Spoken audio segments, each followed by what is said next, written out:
There Are No Emergencies in My World is the title of something by Ezekiel Kralin, who wrote email correspondence from May 11th last year. Subject, lovely visit with Deke. I had returned from Trader Joe's around noon via Muni Metro when I found them waiting by my building as I walked from Castro Station hovelward. Don't know how long he was there, but saw no sign of him screaming up to my window or any other nervy behavior.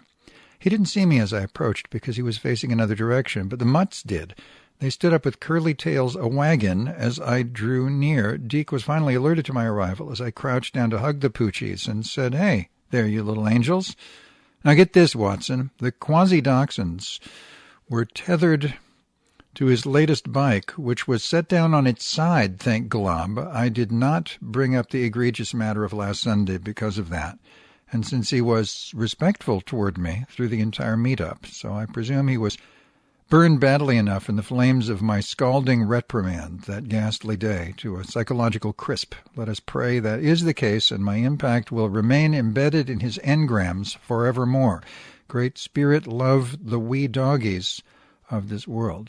I then stood up to greet their master, said, "I'm sorry I kept you waiting," and explained I've decided to make Monday and Thursday instead of Monday and Tuesday my shopping days, and I just got back from Trader Joe's. I can also use either day to do laundry or run other errands, but I'll be back by 2 p.m. no matter what. We talked a while as I sat down so the doggies could be loved some more. Flacco on her back for belly rubs, and her brother rubbing his head firmly across my thigh and torso, playfully grabbing on my shirt with sharp little teeth and silly groans. We are so happy to be with you again, Uncle Zeke. And so am I. I just hate thinking each time I see my beloved furries it may be the last, in light of Deke's tenuous hold on life and society's brutal disregard for the downtrodden. You just never know when a program to house the indigent will suddenly vanish, and they're back to square one on the streets, like a cruel game of Monopoly played by sadistic gods. Turns out he somehow broke the music chip for his new Bluetooth speaker. Now it's stuck inside the slot, and he can't remove it. I have no idea how that happened, nor did I ask. Those chips are hard to break, and this speaker has the media slots on top, unlike the other ones he's had, which slots are on the side or on one side or another, thus vulnerable to his dropping a speaker on its side onto the hard concrete.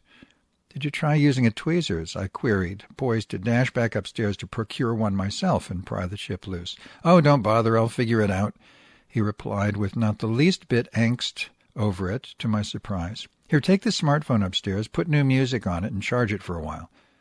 Of course, since the speaker has Bluetooth, he can simply select songs from his phone to play on the speaker, thus no immediate need to replace the broken chip, but still, good doctor, I would have been more than glad to do my magic with a pair of tweezers, considering his politeness today and the pup's not leashed to a standing bicycle. I told him I've downloaded new rap artists he probably hasn't even heard of, since they're quite contemporary from 2020 to now. I now have over 65 albums containing almost 700 rap songs in all by 9 different artists. "Really?" he replied with interest. "Who are they?" "Okay," I answered. "Just wait a minute while I bring a list of their names downstairs. I didn't bother to memorize them all. One of them's called Key Glock. Another is simply Yeet." "Nope, never heard of them."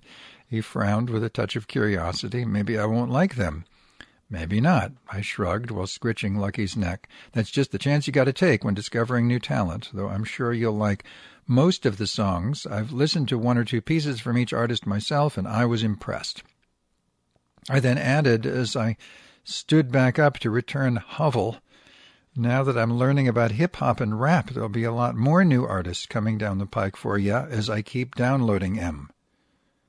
Soon as I plugged in his smartphone, I called up that list of new artists on my double commander file manager and took a snapshot of it with my own phone so I could read them off to Deke. As it turned out, he only recognized one, Jack Harlow.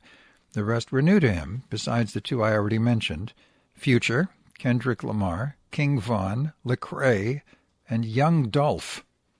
Sidebar: that's only 8 total, you might be thinking, if you kind reader bothered to count them so far. The 9th is Polo G, with whom Deke is already familiar, but I found a slew of new songs by him he didn't have in his collection. It was a lovely day overall. A warm sun and a light breeze. Deke spent almost 3 hours below my window, schmoozing with a couple of other street denizens as Flacco and Lucky basked under Sol's glorious rays. I fed them before tending to his smartphone.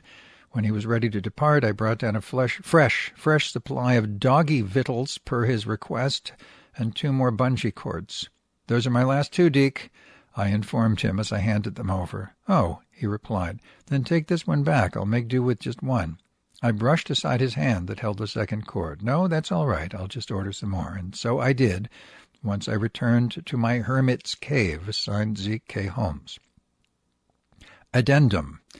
Sometime during my conversation with Deke, this random fellow walked by, stopped, and turned around to address us while pointing at the plywood covering up the old ATM depot, now gutted out. "Didn't there used to be some Wells Fargo ATMs over here?" Deke replied, "Yeah, but they took 'em down."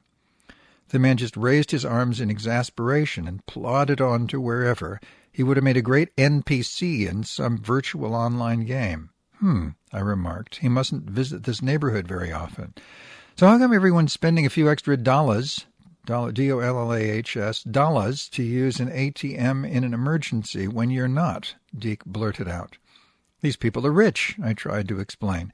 "They don't care about a few extra dollars here and there, but I'm on a low income.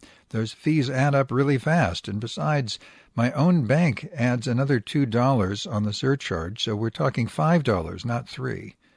So if it's the middle of the night and there's an emergency and you need money fast, you still won't use one of those ATMs," he rebutted. "Not even if I'm in trouble." I paused for a few moments, pondering the implications of what Deke just said, and concluded, more horse hockey from the Cajun trickster. So I finally replied, "There are no emergencies in my world, Deke. Just bratty people sometimes who make things up." He then changed the subject to the mess Detroit is in, with its gangs, mob violence, and turf wars, for some unknown reason. For some unknown reason, period. I just listened while petting the darling pups, then returned upstairs to fix myself a stack of mango chunks and yogurt with some homemade halva on the side and black currant tea. Yummy. To be continued.